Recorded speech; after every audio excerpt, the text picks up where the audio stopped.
Bom dia, amados e queridos irmãos. É uma alegria mais uma vez estar em Vila Mariana.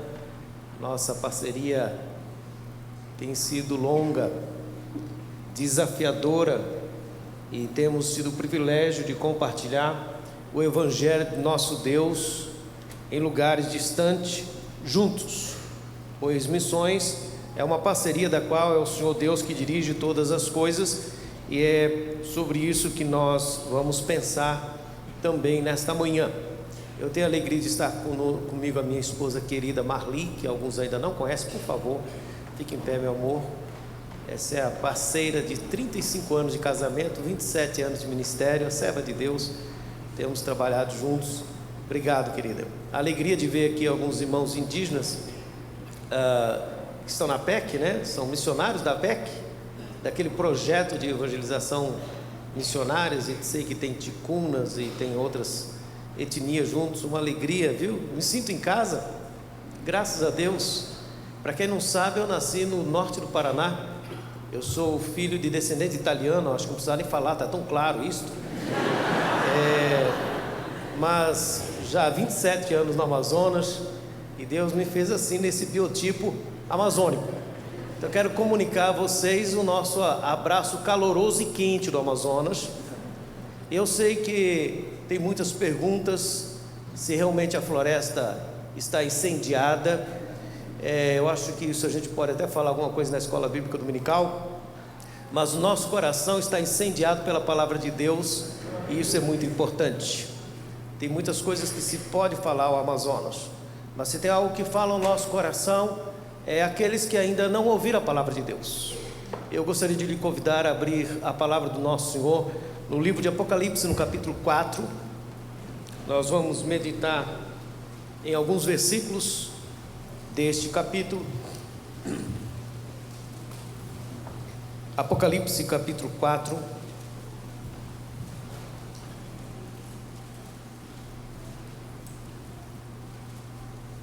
O que eu quero que nós possamos refletir juntos sobre quem está no controle da missão. Vamos fazer uma leitura responsiva, assim os irmãos poderão participar. Eu vou ler os versículos ímpares, e os irmãos lerão os versículos pares. São 11 versículos. Depois dessas coisas, olhei, e eis não somente uma porta aberta no céu, como também a primeira voz que ouvi, como de trombeta, ao falar comigo, dizendo: sobe para aqui, e te mostrarei o que deve acontecer depois destas coisas.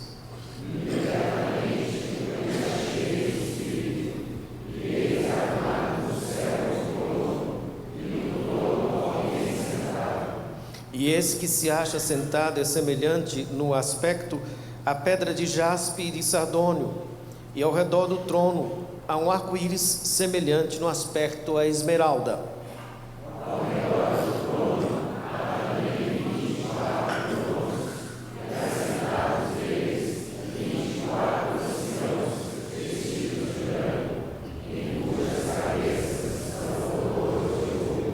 Do trono saem relâmpagos, vozes e trovões, e diante do trono ardem 7 tochas de fogo, que são 7 Espíritos de Deus.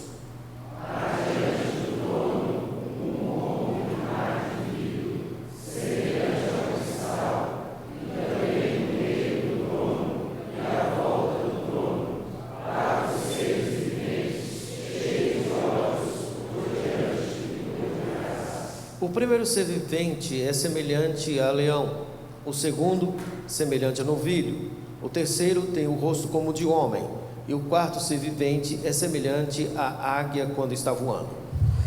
Os 4 seres viventes têm cada um deles, respectivamente, 6 asas, e são cheios de olhos ao redor do peito, não tem descanso, nem de dia, nem de noite, proclamando: Santo, Santo, Santo é o Senhor Deus, o Todo-Poderoso, aquele que era, que é e que há de vir.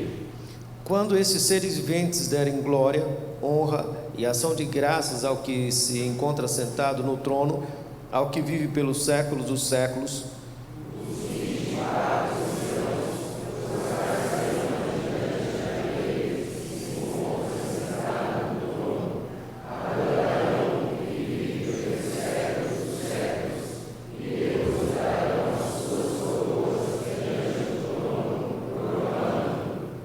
Tu és digno, Senhor e Deus nosso, de receber a glória, a honra e o poder, porque todas as coisas Tu criaste. Sim, por causa da Tua vontade vieram a existir e foram criados. Este capítulo que nós lemos, assim como todo o livro da Revelação, é maravilhoso e cheio de simbologias, da qual o nosso tempo não permite exaurir ou fazer uma exposição com profundidade. Focado em missões, nós temos visto e ouvido muitos comentários. É muito comum nesses anos que nós passamos no Amazonas sempre ter alguma colocação a respeito do que está acontecendo no Amazonas, o interesse do mundo pelo Amazonas, ou alguém que se perdeu na mata, ou algum aspecto mais exótico sobre o Amazonas. E o Amazonas de fato é fantástico, é lindo, é maravilhoso, mas o que arde em nosso coração é que todos ouçam o Evangelho de Deus. O contexto de que João nos escreve, vocês sabem bem, João estava preso na ilha de Patmos por causa do amor do Senhor Jesus e pela sua palavra. Havia um controle mundial. Roma tinha lá o seu imperador, o trono de Roma, e tudo estava voltado para o imperador, e o imperador exigia ser adorado como Deus, e por isso perseguia os cristãos. As igrejas estavam passando por dias difíceis. Muitos irmãos haviam fugido, outros já haviam sido martirizados, e o nosso querido velho João foi levado a um trabalho forçado de carvão em uma ilha. E dentro desse buraco, nos capítulos 1 a 3, o Senhor Jesus se manifesta e mostra a ele que a igreja está sendo conduzida pela sua presença. Agora no capítulo 4, nós temos uma mudança de foco. Sobe para cá. Agora João, no dia do Senhor, ele sobe para ver o que está acontecendo nos céus, porque as perguntas possíveis eram estas: o que está acontecendo na igreja? Por que as coisas estão assim? O que Deus fez? O que Ele permite? Qual é a perspectiva? Os apóstolos haviam morrido, a igreja está ameaçada, a igreja de alguma forma é frágil. Como que ela vai resistir a tamanha adversidade? Então o Senhor Deus mostra a João, a partir do capítulo 4, capítulo 5, o que está acontecendo nos céus. Nós temos aqui uma segunda sessão, e o que eu quero pontuar dentro desses versículos é que há um controle mundial. Certa feita, o irmão mandou uma mensagem para mim, preocupado porque ele disse que havia um controle mundial e um livro do controle mundial. Eu falei, eu uso ele todos os dias. Há um controle, Deus está no controle.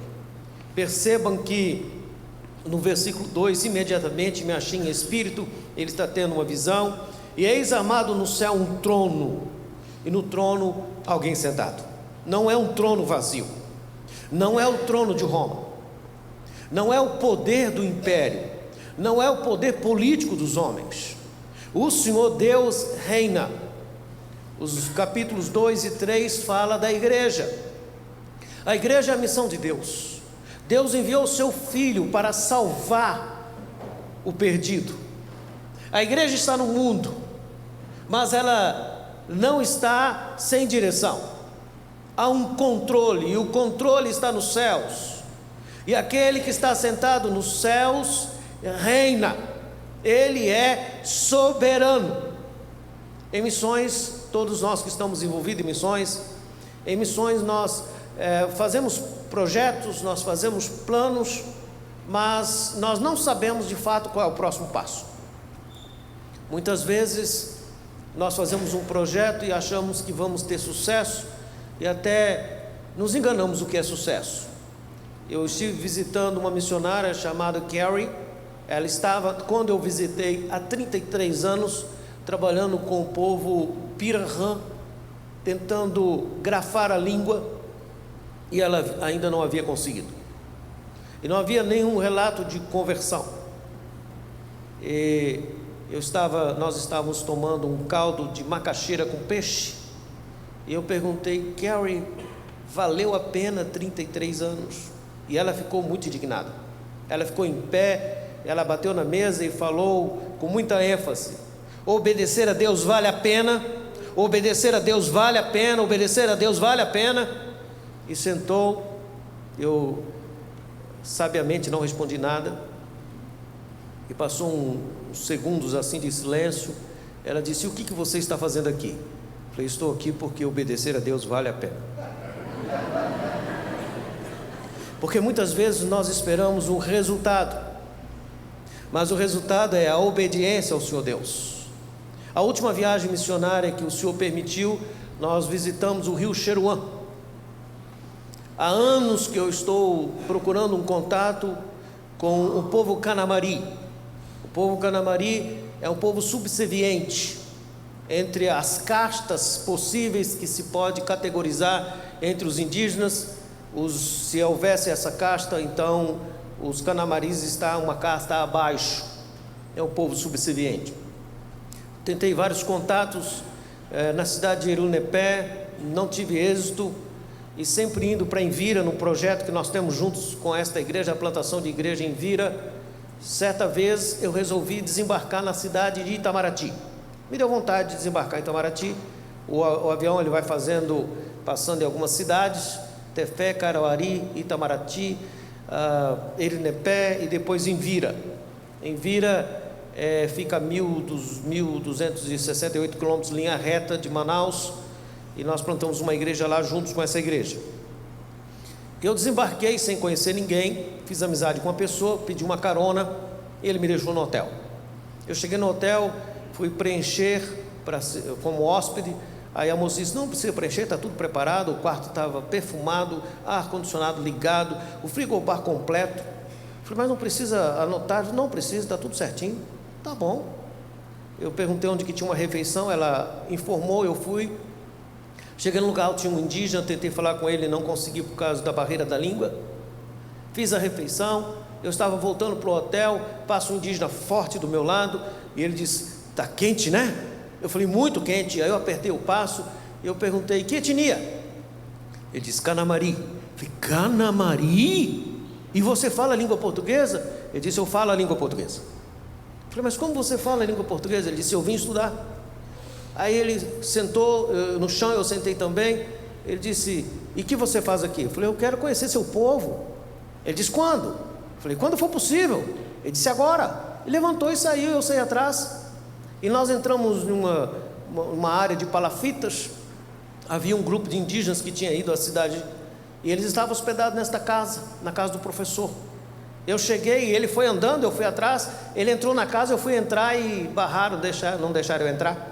E tinha um outro também que falava a língua portuguesa, disse que branco não entraria. Me sentia até muito branco. Eu perguntei: mas eu posso ficar aqui fora? Ele disse: aí fora pode ficar. Aí eu sentei, cruzei as pernas. Uns 40 minutos depois chegou uma criança, depois chegou um adolescente, depois chegou uma senhora, e aí veio aquele que não me permitiu entrar. Ele disse: o que você faz? Eu falei: eu conto histórias. Ele disse: conta histórias? Eu falei: conto histórias. Disse: então conta uma história. E eu contei a primeira história de Jesus, e depois a segunda que ele pediu, a terceira, a quarta, a quinta história de Jesus. E eu já era cansado de contar histórias. E eu disse: vamos fazer o seguinte, eu volto à noite, e aí eu vou contar mais histórias de Jesus. Cheguei no hotel, soube porque o quarto estava reservado, era para outra pessoa. E eu cheguei lá, essa outra pessoa chegou também, só que o quarto já era meu.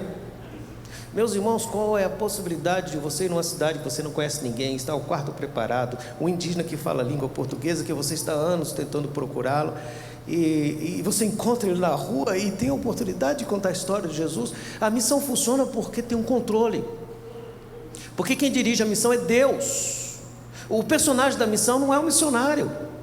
O personagem da missão é a glória de Deus, é Deus que se manifesta, é Deus que opera. Então fizemos um culto à noite, no outro dia de manhã marquei um café da manhã com eles, mas outra aeronave que se eu perdesse teria que ficar lá. Passou muito cedo, eu não encontrei mais o Aldir Canamari. E aquele ficou no coração. Planejei uma viagem, fizemos todos os contatos, isso foi para o Ministério Público, e os indígenas pediram a nossa visita, e nós fomos e visitamos todas as aldeias, e eu encontrei o Aldir numa aldeia, e me apresentou os filhos dele, e servindo a Jesus. Eu não passei nenhuma hora com o Aldir, mas Jesus é poderoso, e Ele faz essas coisas. E uma das aldeias, eu contratei um tradutor, ele fala alguns dos dialetos daquela região, porque lá tem Canamari, Deni e Culina, e ele fala muito bem esses dialetos, e eu o convidei, ele chama Saravi. Saravi, eu percebi que ele era um bom tradutor, pelo menos até a terceira aldeia. Depois da terceira aldeia eu fiquei um pouco com dúvida, porque eu falava 1 minuto, ele falava 30 minutos, eu não sabia o que ele estava falando, e eu achei que ele já estava pregando. E depois no final eu não sabia se ele fazia apelo ou se ele mandava, porque tinha um bocado de gente lá para eu orar. E eu fiquei impressionado com algumas coisas nesta viagem. E na última comunidade todos nós já estávamos chorando, e ele disse: pastor, eu quero ser pregador. E agora Saravi também está servindo Jesus. E um pouco mais eu posso contar na escola dominical, mas teve 2 momentos assim importantes nessa viagem. Em uma aldeia, mais ou menos 4:30 da manhã, eu ouvi alguém falando alto. Eu saí, no meio da aldeia tinha um senhor que ele estava andando em círculo, e ele falava, eu aproximei dele, ele continuou, ele não teve nenhuma dificuldade por eu estar presente, e eu não entendi nada. Eu fiquei pensando que era algum ritual. Quando amanheceu, o Saravi foi lá onde eu havia hospedado, que atamos a rede em lugares diferentes. Eu falei: Saravi, você ouviu de madrugada uma pessoa falando? Ele disse: sim, era o cacique. Eu falei: o que ele falava? Era algum ritual? Ele disse: não, ele estava avisando a todos que ninguém podia perder essa oportunidade, porque o senhor estava aqui. E ele dizia assim: vocês sabem que nunca veio pastor aqui, e que pastor ora, e aí pode diminuir pecados, porque pastor cuida de gente, então ninguém pode perder hoje. E ele ficava repetindo isso, e eu fiquei pensando no que aquele cacique havia dito: pastor cuida de gente, oração diminui pecados. Achei impressionante. E depois na reunião eles cantaram uma música, eu achei bonita, eles repetiam muito. A música diz: Abdeu, Ahavi Pinei, Pinei, Pineu Karneha, Ahavi Pinei, Pinei. E isso ficava repetindo, Pinei, Pinei. E eu achei interessante. Aí eu chamei ele e disse: o que vocês estão cantando? O que fala essa música? Ele disse: a música fala assim: Pai, nos dê uma escada, porque nós queremos subir aos céus. Eu falei: que interessante. Eu falei: por que vocês querem subir aos céus? Ele falou: porque o céu é lindo. Ele falou: o senhor não sabe. É que quando no início dos meus antepassados, o céu era bem pertinho. Se o senhor olhar, por exemplo, o senhor vai ver na lua que tem uma mão do Denis lá. Nós ficávamos pegando em tudo. Aí o Criador levou o céu embora. Aí nós já tentamos chegar lá, mas quem tenta subir lá sem a escada que o Pai pode dar, perde o fôlego, morre. Ninguém consegue chegar lá, então nós queremos uma escada. E eu fiquei pensando, de fato, há uma escada, e ela é numa forma de cruz. Eu não havia chegado lá ainda, mas a ideia que precisa conhecer os céus já estava no coração daquele povo, e de alguma forma, no coração de cada povo tem uma história linda, e Deus está fazendo algo maravilhoso entre os indígenas. Aqui estão alguns indígenas se preparando para ser missionários. Tem o Ili Ticuna, que eu sei que tem Ticuna aqui, tem muitos indígenas pregando o Evangelho, e o nosso trabalho é capacitar esses irmãos para que eles cheguem mais longe do que nós, porque eles dominam a cultura, eles dominam a língua, e eles vão fazer aquilo que nós não conseguiríamos fazer em anos, não é, Celeste? Graças a Deus pelo trabalho da APEC. Então o primeiro ponto que eu queria compartilhar com meus irmãos é que quem controla missões é Deus. Nós fazemos planos, e podemos fazer planos, e devemos fazer planos, mas a resposta certa dos lábios vem do Senhor. É o Senhor que dirige a igreja. A igreja não está ameaçada. A igreja não está com problema. A igreja está sob o controle do soberano Criador dos céus e da terra. E se não fosse isto, a igreja já não existiria. Agora, nesta visão que ele tem, nós temos aqui alguns propósitos. Nós temos que Deus vê todas as coisas, que Deus controla todas as coisas, e há um arco-íris, há uma aliança, versículo 3. A aliança é para lembrar que o Senhor Deus falou lá atrás. A missão tem como um propósito proclamar as virtudes do nosso Deus, do Deus que salva. É a aliança do Senhor, e a sua aliança é eterna, é única. A aliança de Deus é em salvar o homem pecador. O homem está sob o juízo, o homem é inimigo de Deus.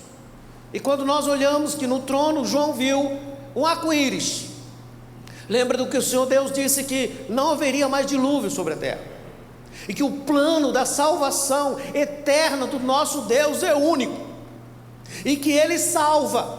Aquele que governa é aquele que salva, é aquele que opera, é aquele que fala aos corações. Antes da viagem, nós preparamos a viagem, e uma das pessoas da nossa equipe, eu levei o Saravi, levei um líder Canamari, o nosso piloto e um agente de saúde. E o agente de saúde disse: pastor, eu acho que não vou poder ir. A minha filha está muito doente e ela vai ter que ser removida para Manaus. Eu falei: olha, se você não pode ir, tudo bem, vou entender, gostaria muito que você fosse, mas podemos orar pela sua filha? Disse: claro. E nós fomos lá, oramos, e no outro dia a menina estava curada para a glória do Senhor Jesus. Saravi soube disto. Ele chegou na cidade, a neta dele estava doente, e ele lembrou, e ele orou também. E à noite, quando nós chegamos lá para fazer o culto, a netinha dele estava curada, e ele dizia: olha, Deus curou minha netinha, eu orei por ela. E nós fizemos o culto num lugar. Quando terminou o culto, estava escrito Igreja Indígena. Eu não sei quem escreveu, mas o que é certo é que o Deus da aliança opera para salvar os homens conforme a sua vontade.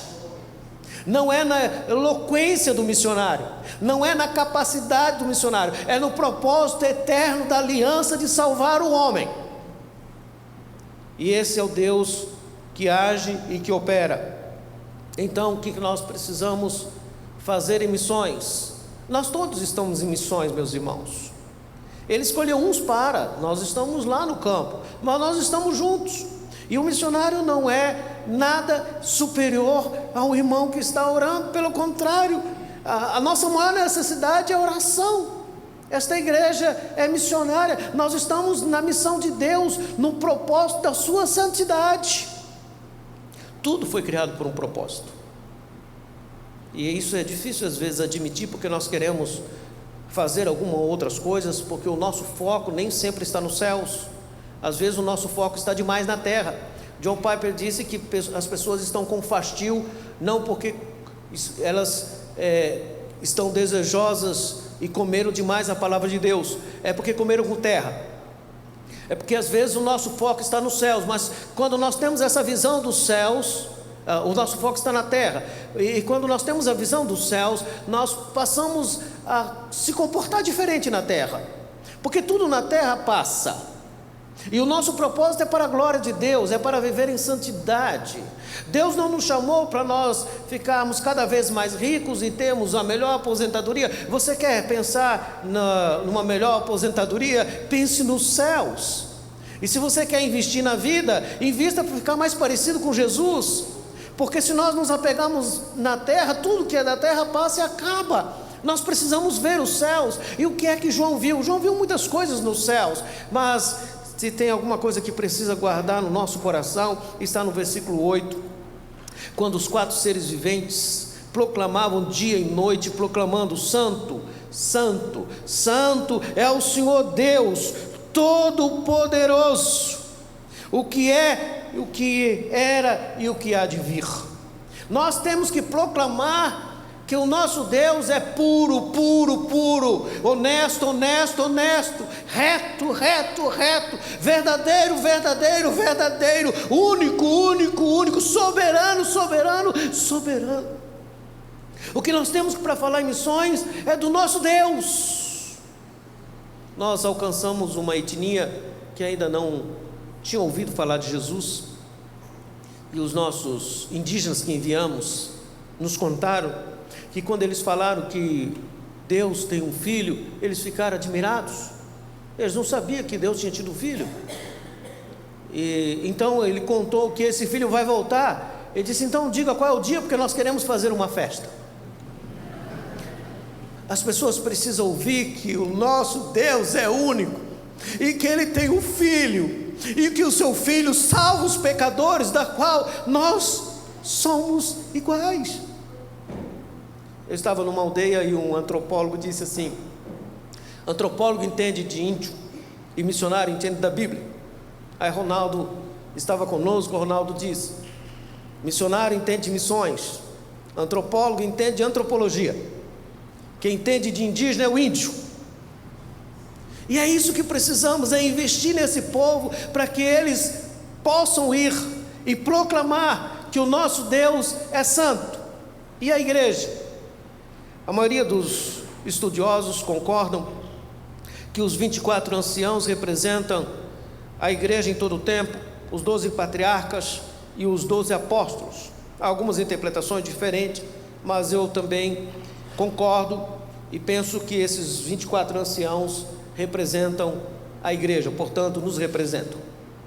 Sendo assim, qual é o papel da igreja? O versículo 10 diz que eles adoraram ao que vive pelos séculos dos séculos e depositaram as suas coroas diante do trono, proclamando: Tu és digno, Senhor e Deus nosso, de receber a glória, a honra e o poder, porque todas as coisas Tu criaste, sim, por causa da Tua vontade vieram existir e foram criados. Esses 24 anciãos, cada um tinha uma coroa. E como é que termina este relato de João? Que eles fizeram o que todos devemos fazer. Cada um pegou a sua coroa e colocou no chão. O que eles estão dizendo é que aquele que governa a missão, que controla a missão, aquele que tem a aliança da salvação, aquele que é santo para todos sempre, só Ele é digno da coroa, só Ele é digno da adoração. E tudo que a igreja tem, e toda e qualquer coroa que nós possamos imaginar, e todo e qualquer bem que nós possamos adquirir, e toda e qualquer força da qual nós podemos desfrutar, tem que ser colocada no chão, e a glória, a honra, o poder ao nosso Deus que vive pelos séculos dos séculos, porque nós fomos criados para a adoração. O propósito de Deus para a nossa vida é adorá-lo. E nesses 27 anos em campo missionário, eu tenho aprendido cada vez depender mais dele e glorificar mais a ele. Nós temos uma escola de missões. Uma vez por ano eu convido os alunos para um dia no cemitério. Nós passamos um dia catalogando túmulos, à procura de túmulo de pastores e missionários. De missionários nós nunca encontramos, de pastores já encontramos alguns. Até teve um muito engraçado, interessante. Estava lá data de nascimento, data de casamento, data de ordenação, data de falecimento e embaixo data do arrebatamento em aberto. Mas nunca encontramos um túmulo de missionário. E quando termina, eu reúno eles e digo: assim será a lembrança da sua passagem na terra. Ninguém vai lembrar, mas não se preocupe, porque o nome do Eterno será lembrado de geração em geração, e a Ele a honra, a glória, o poder e o domínio pelos séculos dos séculos. Adorar a Deus nos faz bem. Adorar a Deus cura nossa alma. Adorar a Deus é a expressão da salvação. Agora imagine não só os possíveis focos de fogo no Amazonas, mas muitos dentre eles nunca tiveram o privilégio de adorar. Isto deve rasgar a nossa alma, porque muitos já ouviram tantas vezes e outros pouco ouviram, ou nunca ouviram, e eles precisam ouvir o privilégio da igreja em adorar ao Senhor das missões. A Ele seja dada, como disse aqui, os 24 anciãos, a Ele que é digno, Senhor e Deus nosso, de receber a glória, a honra e o poder, porque todas as coisas tu criaste, sim, por causa da tua vontade, vieram existir e foram criadas. A Ele glória para sempre, glória na igreja, glória a Cristo Jesus. Amém.